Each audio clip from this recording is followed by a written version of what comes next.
이 배신자들을 처단하라! 공주와의 시가! The commander's sword cut through the air under the flickering torchlight of the palace courtyard. The steel blade was meant for the kneeling scholar. But at the final moment, the princess stepped forward. The blade struck her. A sharp gasp broke the silence of the courtyard. For a moment, no one moved. The princess staggered, her crimson royal hanbok slowly darkening with blood where the blade had pierced her shoulder.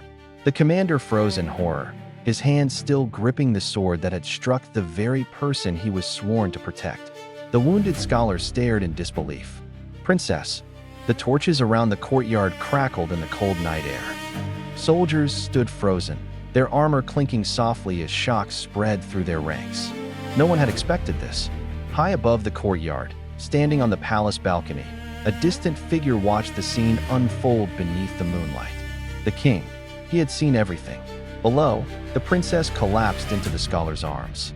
Her breathing was weak, her face pale under the flickering torchlight. "Go," she whispered. The scholar shook his head violently. "No, I won't leave you." Her fingers gripped his robe. "You must." Her voice trembled, but her eyes were determined. "If you stay, they will kill you." The scholar looked around. The soldiers were still stunned, their discipline shattered by the sight of their princess wounded by their own commander. The princess pushed weakly against his chest. "Run, before they remember their orders." For a moment, the scholar hesitated. Then he stood, his heart shattered as he looked at her one last time. Then he ran. The spell over the courtyard broke. "Stop him!" a soldier shouted. The guards surged forward. The scholar sprinted through the palace corridors, his footsteps echoing against the ancient stone floors. Behind him, the sound of armored soldiers chasing him grew louder with every second. The palace alarm bells began ringing across the royal compound. Archers rushed to the walls. As the scholar burst into the outer courtyard, arrows suddenly rained down from above. One arrow struck the ground inches from his foot. Another sliced through the sleeve of his robe. He dodged desperately as arrows and spears flew past him, the palace guards determined to stop him before he reached the gates. But when he finally reached the palace entrance, his heart sank. The gates were completely sealed. Rows of soldiers blocked the exit, their spears raised like a wall of iron. There was no escape. Then a commanding voice echoed across the courtyard. "Find him." The soldiers immediately turned. Walking toward them was a tall royal figure dressed in deep blue silk robes embroidered with the golden dragon of the royal family. The crown prince, the princess's older brother. His eyes were cold. "Search every corner of the palace," he ordered. "The scholar must not leave these walls alive." The soldiers bowed deeply. "Yes, Your Highness." Hearing those words, the scholar quickly slipped into the shadows of a narrow corridor. The crown prince was not here to help. He had come to finish the king's command. Footsteps approached rapidly. Soldiers began searching the corridors, their armor scraping against the stone walls as they moved closer.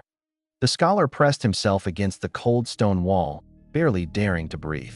Then suddenly, a hand grabbed the back of his robe and pulled him backward into the darkness. The scholar spun around in shock. Standing before him was a young boy dressed in royal silk. The young prince, the princess's younger brother. The same boy whose life the scholar had saved years earlier when the prince had nearly drowned in the palace lotus pond. The prince quickly placed a finger to his lips. Quiet. The sound of approaching soldiers echoed nearby. "They will find you," the young prince whispered urgently. The scholar stared at him in disbelief. "Your Highness, why are you helping me?"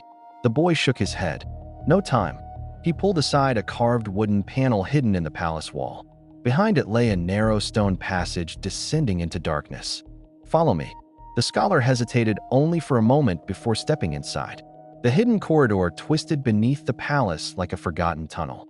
The air was cold and damp, and the only sound was the echo of their footsteps against the ancient stone. "This passage," the scholar said quietly.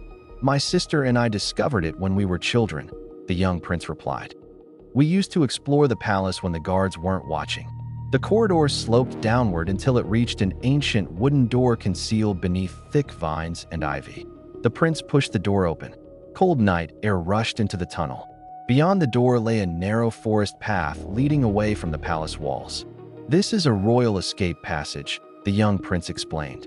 It was built long ago in case the palace was ever attacked. Only the king, the princess, and I knew about it. The scholar looked back toward the palace. Torches burned across the walls. Soldiers continued searching the courtyards. And somewhere within those walls lay the princess, the woman he believed had just died because of him. "Go," the prince said quietly.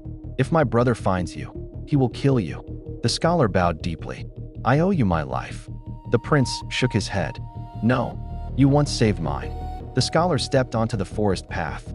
Within moments, he disappeared into the darkness beyond the palace. Behind him, the young prince slowly closed the hidden door. By morning, royal messengers spread across the entire kingdom carrying a single decree.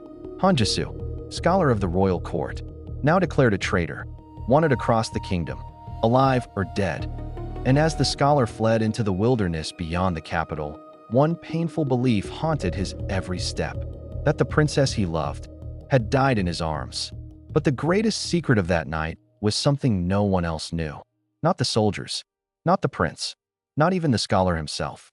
Because the man who had witnessed every moment from the very beginning, the man whose sword had struck the princess, the man leading the hunt for the fugitive scholar, was the same man telling this story, Commander Kong Min-jae. And deep within his heart, he carried a truth that could destroy the entire kingdom. Because the princess had not died that night. And if the scholar ever discovered the truth, the kingdom would burn.